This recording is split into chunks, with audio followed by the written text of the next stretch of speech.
আহা কি আনন্দ, আহা কি আনন্দ, আকাশে সূর্য নিচে মাটি, আহা কি আনন্দ, আহা কি আনন্দ, আহা কি আনন্দ।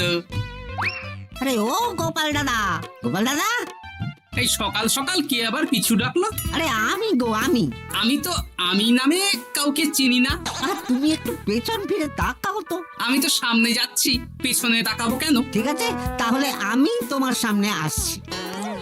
আরে দৌড়াচ্ছ কেন? হ্যাঁ, আরে দাঁড়াও দাঁড়াও বলছি, দাঁড়াও, নইলে কিন্তু আমি মহারাজের কাছে যাব। হ্যাঁ,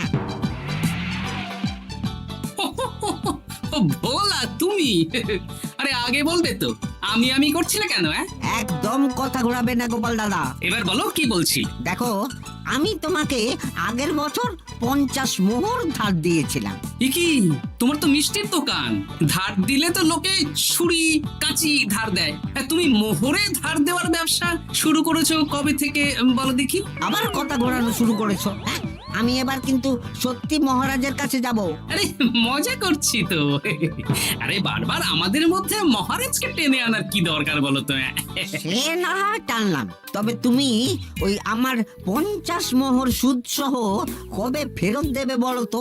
আর কিন্তু তোমার হাতে ওই 1 সপ্তাহ সময় আছে। হ্যাঁ, এক সপ্তাহ মানে কতদিন ভাই? 7 দিন, 7 দিন। 7 দিন? আচ্ছা 7 দিন মানে কত ঘন্টা? 24 গুণ 7, মোট ওই 168 ঘন্টা। ও, অনেক সময় আছে। দেখো গোপাল দাদা, তোমার সাথে কিন্তু আমার ওই কাগজে কলমে লিখিত পড়িত আছে। হ্যাঁ, যদি ওই সময়ের মধ্যে তুমি আমার কাছ থেকে নেওয়া ওই অর্থ আমাকে ফেরত না দিতে পারো, তাহলে কিন্তু তোমার ওই বাড়ি ঘর সব আমার হয়ে যাবে। হ্যাঁ, হ্যাঁ হ্যাঁ, মনে আছে মনে আছে। এখন রাজসভায় যাই, 168 ঘন্টা পেরিয়ে গেলে চলে এসো, কেমন? বেশ, কথাটা মনে থাকে যেন। হ্যাঁ, তখন আর কিন্তু কোনো চালাকি করতে যাবে না, আমি সোজা মহারাজকে বলে দেবো। ঠিক আছে ঠিক আছে।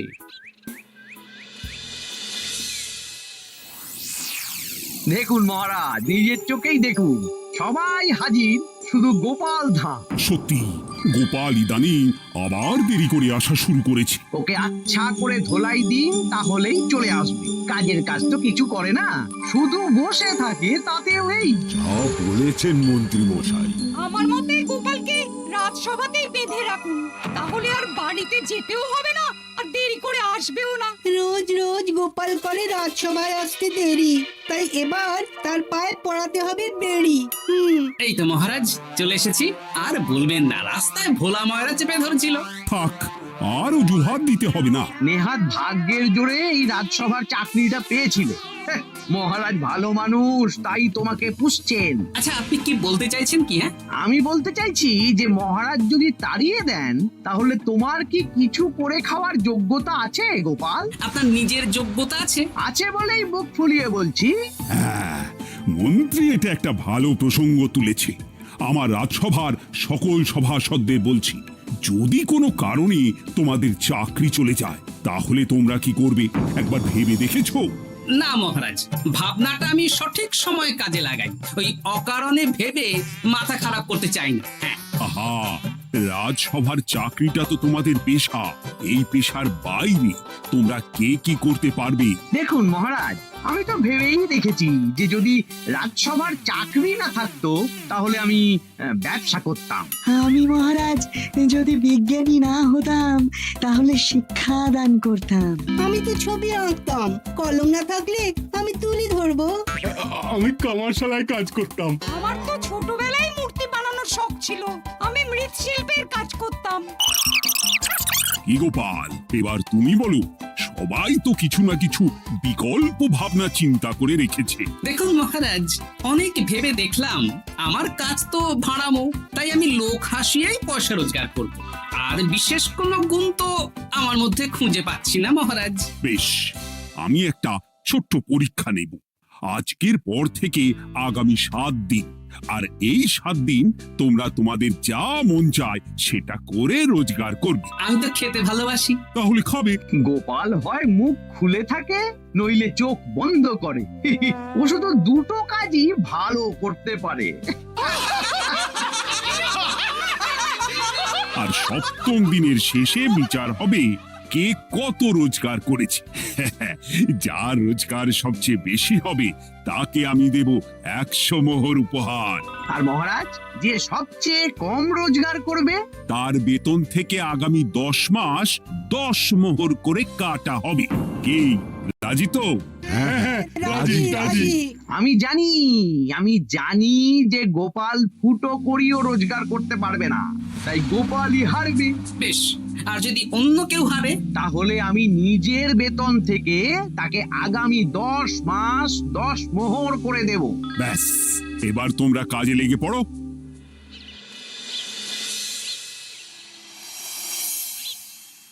এ কি গিন্নি, আজকেও নিরামিষ? হ্যাঁ, আজকেও নিরামিষ খেতে হয়। হ্যাঁ, রোজই তো কিছু না কিছু একটা লেগে আছে তোমার। আমাদের পুরো শরীরটাই তো আমিষ। হ্যাঁ, তাহলে আমিষ খেতে বাধা কিসের বলো দেখি? বেশি তর্ক করতে হবে না বাপু, তা তোমাকে ডিম বানিয়ে দেবো। হ্যাঁ, না, আমি মানুষই ঠিক আছি গিন্নি। আরে তোমাকে ডিম বানাবো বলেছি নাকি? আমি বললাম তোমার জন্য ডিম বানিয়ে দেবো। জন্যটা তো বলনি তখন। আরে তাড়াতাড়ি দাও, তাড়াতাড়ি দাও। এখন কদিন শুধু খাবো আর ঘুমাবো, 7 দিন ছুটি। ছুটি মানে? সেসব পরে বলবো গিন্নি। যাও গিয়ে ডিম সেদ্ধ বসাও।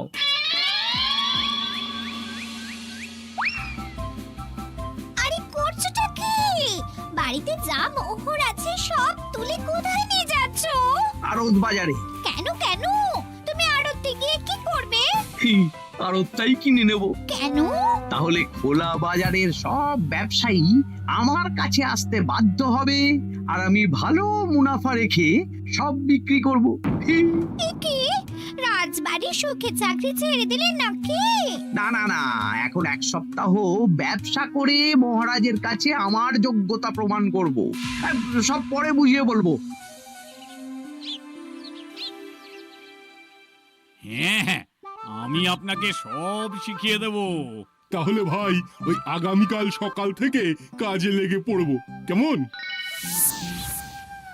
তাহলে বুঝতে পারলেন তো যে কি করতে হবে? হ্যাঁ হ্যাঁ জমিদার মশাই, কবিতা লেখা যেমন আমার পেশা, তেমনি চিত্রশিল্প আমার নেশা। তাহলে তো আর কোনো চিন্তাই নেই। আশা করি খুব সুন্দর ছবি আঁকবেন। আপনি 1 সপ্তাহ পর এই মন্দির চিনতেই পারবেন না। এই নিন আপনার জন্য 50 মোহর অগ্রিম। মন্দিরের চিত্রকলা শেষ হয়ে গেলে আরো 50 মোহর দেব, ঠিক আছে? বেশ।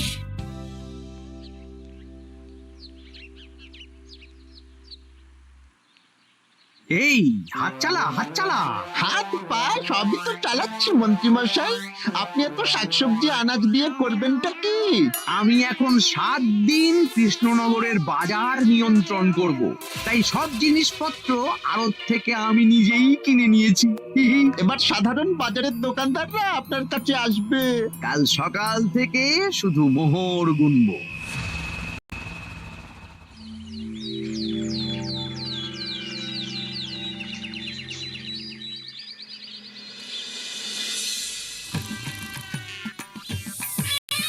আরে এত বেলা হয়ে গেল, আর কত পড়ে পড়ে তুমি ঘুমোবে? এত লম্বা ছুটি পেয়েছি, এখন তো বিশ্রাম নিতেই হবে গিন্নি। কিন্তু পুকুর ঘাটে গিয়ে তো আমি অন্য কথা শুনলাম। তুমি আবার কি শুনেছো? তোমাদের মহারাজ নাকি বলেছেন আগামী 1 সপ্তাহ তোমরা সকল সভাসদেরা ওই সকল সভাসদেরা নিজের ইচ্ছে মতো কাজ করে রোজগার করব। আমার কাজ তো ভাড়ামো করা, তাই ভাড়ামোর সুযোগ এলে সেটাই করব। কিন্তু যদি সুযোগ না আসে, তাছাড়া যার রোজগার সবচেয়ে কম হবে তার তো বেতন থেকে 100 মোহর কাটা হবে গো। এই খবরও পেয়ে গেছো? বাবা, পুকুর ঘাট না পরনিন্দা পরচর্চা কেন্দ্র? হ্যাঁ, ওসব বাজে কথা বাদ দিয়ে কোনো কাজ শুরু করো, কাজ শুরু করো। এরকম গা এলিয়ে শুয়ে থাকলে ভগবান এসে তোমাকে পয়সা দিয়ে যাবে না গো। গোপাল দাদা, ও গোপাল দাদা, বলছি গোপাল দাদা, কি খবর গো? এই তো গতকাল তোমার সাথে কথা হলো, আজ একেবারে বাড়িতেই চলে এসেছো। তোমার যা হালচাল তাতে তো মনে হচ্ছে ওই কদিন পরে বাড়িটা আমারই হবে। আর সেই আশাতেই বসে থাকো। এই ভোলাময়রা এসেছে কেন গো? এসব কি বলছে? মা ঠাকুরুন, আপনার কাছে আর কি লোকাবো? বহুদিন আগে গোপাল দাদা আমার কাছে 50 মোহর ধার নিয়েছিল। সেই ধারের থেকে 5 মোহরা এখনো আমাকে শোধ করেন। সে কি? হ্যাঁ, শর্ত অনুযায়ী যদি গোপাল দাদা আগামী ওই 6 দিনের মধ্যে ধার না শোধ করতে পারে তাহলে এই বাড়ি আমার হয়ে যাবে। তুমি আমাকে এত বড় কথা লুকিয়ে রেখেছো? হ্যাঁ, না আমি বলবো বলবো করে বলা হয়ে ওঠেনি আর কি। এবার আপনি দেখুন গিন্দিমা কি করবেন। ভিটে মাটি ছেড়ে কোথায় গিয়ে উঠবেন দেখুন। কি গো, এতেও তোমার হুঁশ হয় না? হ্যাঁ? ধুর, এই অযথা চিন্তা করো না তো, কিছু না কিছু একটা হয়ে যাবে।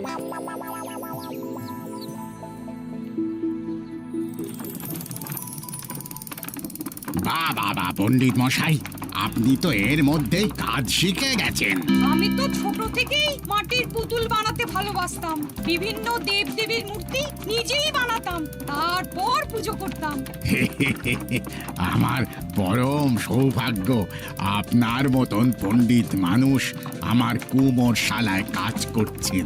কোনো কাজই তো ছোট নয়। সত্যি সভাকবি মশাই, আপনার তুলিতে জাদু আছে। কি সুন্দর কারুকার্য। সবই আমার মা বাবার দান। আমার বাবা খুব বড় চিত্রশিল্পী ছিলেন, উনি হাতে ধরে আমাকে ছবি আঁকা শিখিয়েছেন। বাহ বাহ বাবা।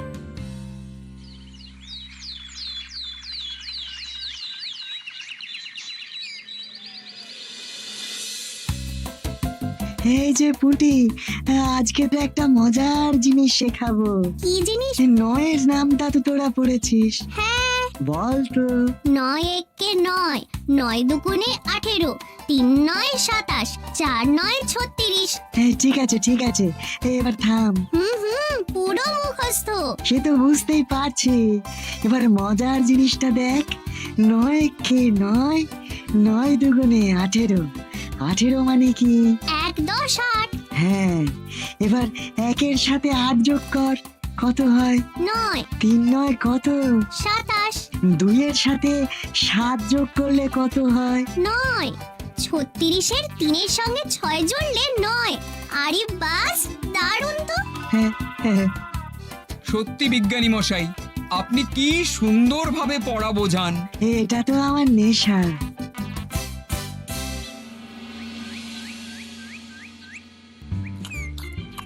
বলছি, তুমি তো দিব্যি বাড়িতে বসেই আছো। হ্যাঁ, কিছুই তো করছো না। সত্যি বলো তো, তুমি ভাড়া মোছাড়া আর কি কিছু করতে পারো? হ্যাঁ, এই আদেশ করতে পারি। গিনি, আরেকটু তরকারি দাও তো, জলের ঘটিটা দাও না। যত সব। আচ্ছা, সত্যি তো ভাঁড় না হলে আমি কি হতাম? আমি কুমোর হতাম। মাটির কাজ শুনেছি খুব সোজা। যাই, কুমোর পাড়া যাই।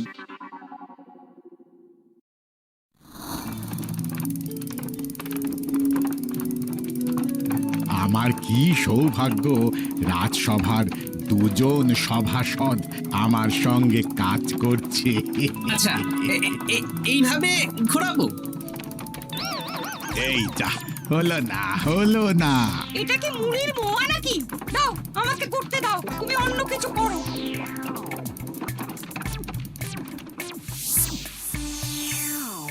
বলো গোপাল দাদা, কি দেবো? মুড়ির মোয়া, তিলের নাড়ু? আমি কিনবো না গো, বানাবো। হ্যাঁ, কি বানাবে? ওই মুড়ির মোয়া। কদিনের জন্য আমার একটা কাজ দরকার, বুঝলে? তা বেশ, তাহলে এসো, এই পিছনেই আমার কারখানা। গুড় মুড়ি সব রাখা আছে, বানাও। এই দেখো, এই যে গুড়ের হাঁড়ি আর ওই যে মুড়ির বস্তা, এবারে বানাও। বেশ, আমি তবে সামনে দোকানটা সামলাই।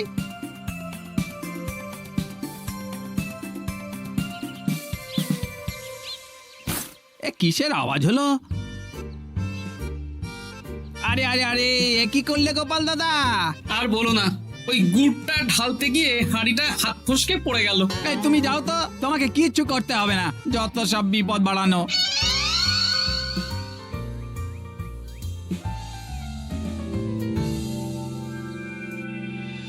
তোমার দ্বারা কিছুই হবে না। হ্যাঁ, সত্যি তো, আমার দ্বারা যে কিছুই হবে না গিন্নি। তাহলে তুমি করবেটা কি? এমন করে বলো না গিন্নি, সবারই খারাপ সময় যায়। আর খারাপ ভালো, যে সামান্য মুড়ির মোয়া বানাতে পারে না তার মুখে এসব মানায় না, মানায় না। এদিকে বাজারে সবজির দাম হু হু করে বেড়ে গেছে। তাই নাকি? বলি তুমি জানবে কি করে? কদিন তো শুয়ে বসে আছো, আমি তো বাজার দোকান করি। মন্ত্রী মশাই এখন আড়ত সামলাচ্ছেন আর সাধারণ বিক্রেতাদের চড়া দামে বিক্রি করছেন। হ্যাঁ, ও বেটা জীবনে শোধরাবে না। উনি তো তাও ছলে বলে রোজগার করছেন গো। আর তাছাড়া অনেকে পথে গান শুনিয়েও রোজগার করেন, সেটাও তো তুমি পারবে না। হ্যাঁ, এই তো পেয়েছি। 6 দিনের মাথায় তো রাজসভায় একটা বৈঠক হবে, সেদিনই আসল মজা জমবে। কিসের মজা গো?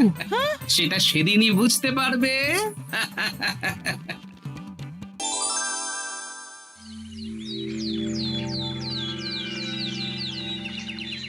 তারপর বলো, আজ তো ষষ্ঠ দিন, আজ অবধি তোমরা কে কত কত রোজগার করেছো? মহারাজ, আমি এখনো অবধি 200 মোহর। বাহ বাহ বাহ!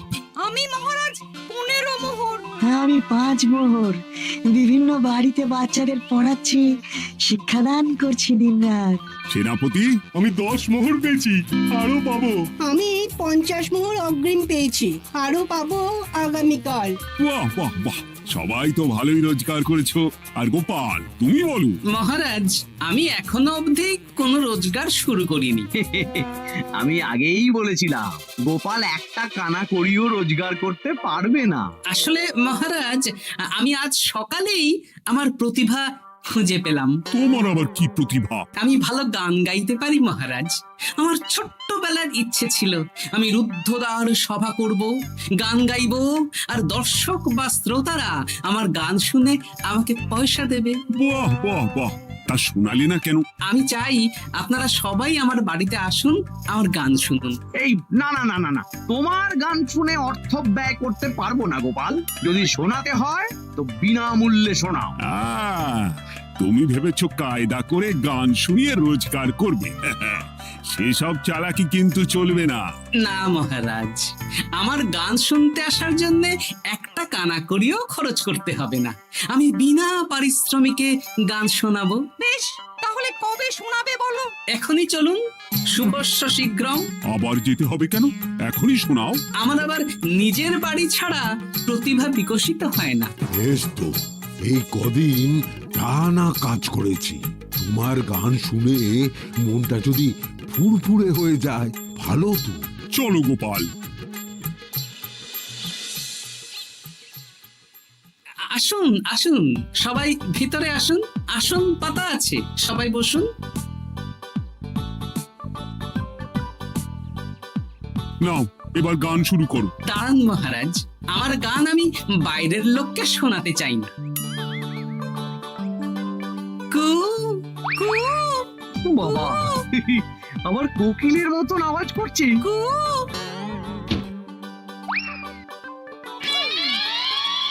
নাও নাও, শুরু করো।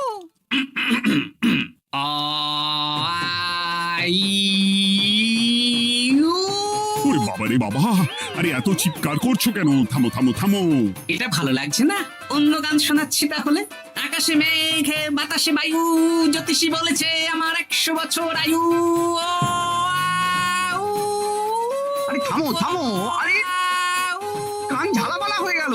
না, থামতে আমি পারবো না, গান শুনতেই হবে। ওরে ওরে বাবা রে বাবা, এই কানে তালা লেগে গেল, আমি পালাই।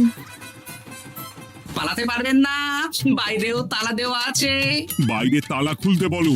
বাইরে বেরোতে হলে প্রত্যেককে 100 মোহর দিতে হবে। আমরা তো আগেই বলে দিয়েছি, তোমার গান শোনার জন্য কোনো পয়সা দিতে পারবো না। এটা তো গান শোনার জন্য নয়, বাইরে যাওয়ার জন্য। আমার গান শুনতে আসার জন্য কোনো অর্থ লাগে না। গান শুনে বাইরে বেরোতে গেলে অর্থ লাগবে, জনপ্রতি 100 মোহর মাত্র। কি জ্বালাতন! হয় দিন, নইলে আবার শুরু করছি। থামো থামো! আপনারা কি সবাই দেবেন, না এখানেই থাকবেন? এই আমার কাছে এখন 50 মতন মোহর আছে। আমার কাছে 5 রাজমোহর আছে। সে আমি লোক পাঠাচ্ছি আপনাদের সবার বাড়িতে, পুরো অর্থ পাবো, তারপর সবাইকে ছাড়বো। আচ্ছা, এটা কি ঠিক করলে গোপাল? দেখুন মহারাজ, আমি কথা নিয়ে খেলি। সব সভাসদেরা 6 দিন খেটে যা না রোজগার করেছে, আমি শুধু বুদ্ধির জোরে আর ভাড়ামো করে ঘন্টা খানিকের মধ্যে তার থেকে বেশি রোজগার করে নিলাম। যদিও এখনো একদিন সময় আছে। সত্যি গোপাল, তোমার বুদ্ধির জবাব নেই। মন্ত্রী মশাই, যে সবচেয়ে কম রোজগার করবে আপনাকে কিন্তু তাকে আগামী 10 মাস 10 মোহর করে দিতে হবে। হ্যাঁ নয় হ্যাঁ, এরকমই তো তুমি মুখ বড় করে বলেছিলে। গিন্নি কই গো, ভোলাকে ডেকে আনো, ওর ধার আজকেই শোধ করে দেব। হ্যাঁ যাচ্ছি। হ্যাঁ, আমরাও যাচ্ছি। গোপাল, কালকে রাজসভায় এসে তোমার পুরস্কারের অর্থটাও নিয়ে যেও। সে তো নিশ্চয়ই।